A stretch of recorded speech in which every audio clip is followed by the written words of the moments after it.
Hello दोस्तों, कैसे हो आप सब। उम्मीद करती हूँ आप सभी ठीक होंगे। आज की हमारी कहानी पूजा की है, जो हमें उसकी बड़ी बहन शिवानी ने भेजी है। कहानी शुरू करने से पहले वीडियो को लाइक, शेयर और चैनल को सब्सक्राइब करना ना भूलें। तो आइए जानते हैं कि क्या हुआ था इनके साथ। हेलो दोस्तों, मेरा नाम शिवानी है। मैं मेरठ की रहने वाली हूँ। उस टाइम हमारी फैमिली की फाइनेंशियल कंडीशन कुछ ठीक नहीं थी। इसी वजह से मुझे पढ़ाई बीच में ही छोड़नी पड़ी और एक कंपनी में जॉब करनी स्टार्ट कर दी। घर के हालात को देखते हुए मेरी छोटी बहन पूजा ने भी काम करने के लिए कहा। जिस कंपनी में मैं काम करती थी वहाँ अभी कोई भी वैकेंसी खाली नहीं थी। एक दिन पड़ोस वाली आंटी ने कहा, पूजा तू कल मेरे साथ चलना, मेरी कंपनी में अभी जगह खाली है। पूजा ने कहा, ठीक है आंटी, कल मैं आपके साथ चलूँगी। दूसरे दिन पूजा और आंटी कंपनी जाने के लिए घर से निकल गए। दोनों पैदल वाले रास्ते से जा रही थी। वहीं रास्ते में रेलवे क्रॉसिंग भी पड़ता था। ये तो आप सभी जानते ही हैं कि रेलवे क्रॉसिंग पर आए दिन कोई ना कोई दुर्घटना होती रहती है। पूजा शाम को घर वापस आई। तब मैंने उससे पूछा, तुझे जॉब मिल गई क्या? तो उसने मुझसे कहा कि दीदी मुझे ये काम पसंद नहीं आया। तब मैंने उससे कहा कि कोई बात नहीं, अगर काम पसंद नहीं आया तो रहने दो, कोई दबाव नहीं है तुम्हारे ऊपर, अच्छा काम मिले तो कर लेना। फिर हम दोनों बहनें सो गई। रात को पूजा की तबीयत अचानक से बहुत ज़्यादा खराब हो गई। उसका शरीर बुखार से तप रहा था। मैंने लाइट ऑन की और उसके लिए दूसरे कमरे से दवाई लेकर आई। फिर उसे उठाने लगी तो वो उठते ही बहुत ज़ोर ज़ोर से रोने लगी। मैंने उससे पूछा कि क्या बात है, कहीं दर्द हो रहा है क्या? तो उसने कोई जवाब नहीं दिया, बस रोती रही। मैंने उससे दोबारा पूछा, कुछ हुआ है क्या? अब भी उसने कोई जवाब नहीं दिया। वो लगातार रोए जा रही थी। अब मुझे उसकी और भी ज़्यादा चिंता होने लगी थी। ना तो वो कुछ बोल रही थी, ना ही दवाई ले रही थी, बस रोए ही जा रही थी। जैसे तैसे करके वो रात गुजर गई। रात को देर तक जागने की वजह से मैं सुबह देर तक सो रही थी। सुबह जब मम्मी कमरे में आई तब उन्होंने मुझे जगाया और कहा, आज जॉब पर नहीं जाना है क्या, जो इतनी लेट तक सो रही है? मैंने कहा, मम्मी आज मैं जॉब पर नहीं जा रही, आज पूजा को डॉक्टर के पास लेकर चलेंगे। ये रात को बहुत ज़्यादा रो रही थी और इसका शरीर भी बुखार से तप रहा था।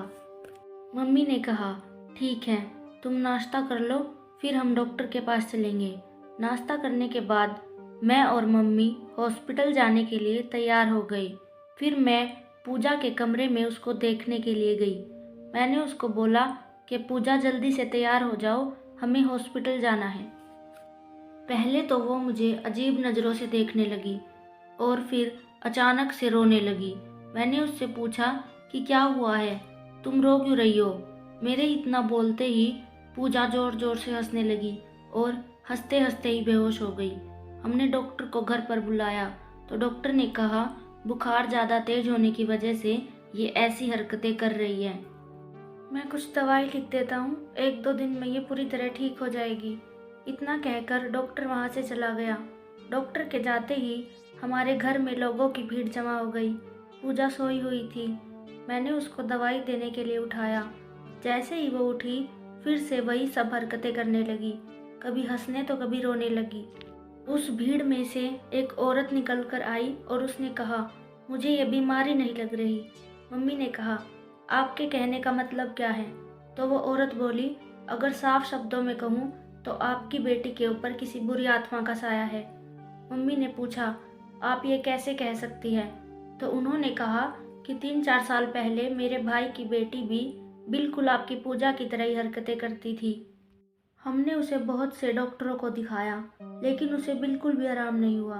फिर हम उसको एक सिद्ध बाबा जी के पास लेकर गए थे, तब जाकर वो ठीक हुई थी और अब वो बिल्कुल ठीक है।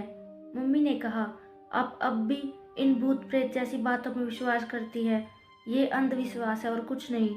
तो उस औरत ने कहा, देखिए ये बात मेरे विश्वास या अंधविश्वास की नहीं है, ये बात आपकी बेटी की ज़िंदगी की है। भगवान ना करे, पर अगर उसे कुछ हो जाए तो आप अपने आप को ज़िंदगी भर माफ़ नहीं कर पाएंगी। मैंने कहा, मम्मी जो ये आंटी कह रही है वहाँ पूजा को दिखाने में हर्ज ही क्या है।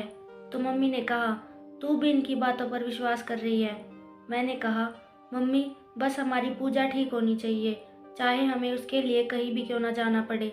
मम्मी ने मेरी बात मान ली और उस औरत से कहा, आपके भाई की बेटी को आपने कहाँ दिखाया था, आप हमें भी वहाँ ले चलिए। उन आंटी ने कहा, आप मेरे साथ चलो, मैं आपको लेकर चलती हूँ। मैं, मम्मी, पापा और वो आंटी पूजा को लेकर उस गांव में पहुँचे जहाँ पर वो बाबा रहते थे। आंटी ने कहा, वो बाबा मंदिर में रहते हैं। फिर हम सब मंदिर की तरफ चल दिए। रास्ते में चलते चलते पूजा एकदम से चिल्लाई और बेहोश होकर वहीं ज़मीन पर गिर गई। पापा पूजा को गोद में उठाने लगे तो उसके शरीर में मानो उसके वजन से 2 गुना वजन हो गया था। पापा उसको उठा ही नहीं पा रहे थे। इतने में बाबा जी के भेजे हुए 2 आदमी आए और वो पूजा को उठाकर मंदिर में ले गई। हम सब भी जल्दी से मंदिर में पहुँचे। पूजा बाबा जी के सामने बेहोश लेटी हुई थी। बाबा ने पूजा की नब्ज़ देखी और हमसे पूछा, क्या आपने बिटिया को 2-3 दिन पहले कहीं बाहर भेजा था? तो हमने बताया कि और तो कहीं नहीं, बस काम के सिलसिले में एक आंटी के साथ भेजा था। इस पर बाबा ने कहा, परेशानी वहीं से शुरू हुई है, लेकिन आप चिंता ना करें, बिटिया एकदम ठीक हो जाएगी।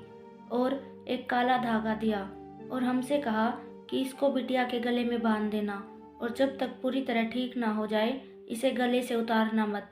हमने वो धागा पूजा के गले में बांध दिया। धागा बांधते ही पूजा होश में आ गई और कहने लगी कि मुझे घर जाना है। फिर हम सब लोग घर वापस आ गए। अब हम लोगों में से कोई ना कोई पूजा के आसपास ही रहता। ज़्यादातर मैं ही रहती थी। अगर थोड़ी देर के लिए भी पूजा के पास से उठ जाती तो वो ज़ोर से चीखती चिल्लाती और बेहोश हो जाती। जब हम उसके पास जाते तो उसके गले में धागा नहीं होता था। उस धागे को हम लोग ढूंढकर उसको पहनाते तो उसे होश आ जाता था। कई दिनों तक धागा अपने आप ऐसे ही गले से निकल जाता। एक दिन मैंने मम्मी से कहा, मम्मी पूजा के गले का धागा रोज अपने आप निकल जाता है, क्यों ना इसमें और गांठें लगाकर इसे इतना छोटा कर दे कि फिर गले से निकल ही ना पाए। मम्मी ने ऐसा ही किया, धागे में बहुत सारी गांठें लगा दी। अब हमें लगा कि उसके गले से धागा नहीं निकलेगा, लेकिन जब हमने देखा तो धागा फिर से गायब था। एक बार के लिए तो हमें लगा कि पूजा ने ही गांठें खोलकर निकाला होगा, लेकिन जब हमने धागे को ढूंढा तो देखा कि गांठें तो वैसी की वैसी ही लगी है जैसे मम्मी ने लगाई थी। हम सोच में पड़ गए कि बिना गांठ खुले धागा गले से कैसे निकल सकता है। फिर ध्यान आया कि बुरा साया तो कुछ भी कर सकता है। जब हम पूजा के पास होते तो वो कहती कि 2 डरावनी शक्ल की औरतें सामने वाली छत पर बैठी रहती हैं और मुझसे कहती है कि हम तुझे छोड़ेंगे नहीं। हमने ये सारी बातें बाबा जी को बताई। उन्होंने कहा कि जब उन बुरी शक्तियों ने मेरे दिए हुए धागे को बार बार निकाला है तो इसका मतलब है कि वो बहुत ज़्यादा शक्तिशाली है और आपकी बेटी की जान को भी खतरा है। तो मम्मी ने कहा, बाबा अब इसका क्या उपाय है, क्या हमारी बेटी कभी ठीक नहीं होगी?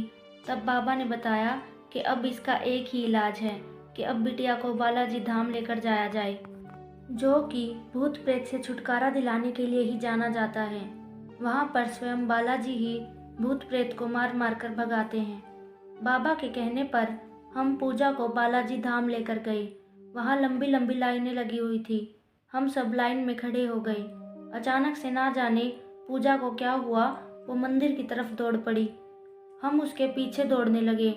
जैसे हम उसके पीछे दौड़ रहे थे तभी रास्ते में हमें एक आदमी मिला और उसने कहा, आप उसके पीछे मत जाइए, उसको प्रेत आत्माओं ने अपने कब्जे में किया हुआ है, इसलिए वो ऐसे भाग रही है। उसके अंदर बैठी आत्मा को श्री बालाजी मार मार कर भगाएंगे। समझ लीजिए अब आपकी बेटी ठीक हो गई।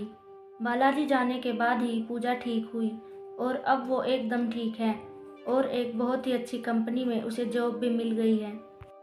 आपको हमारी ये कहानी कैसी लगी कमेंट करके ज़रूर बताएं।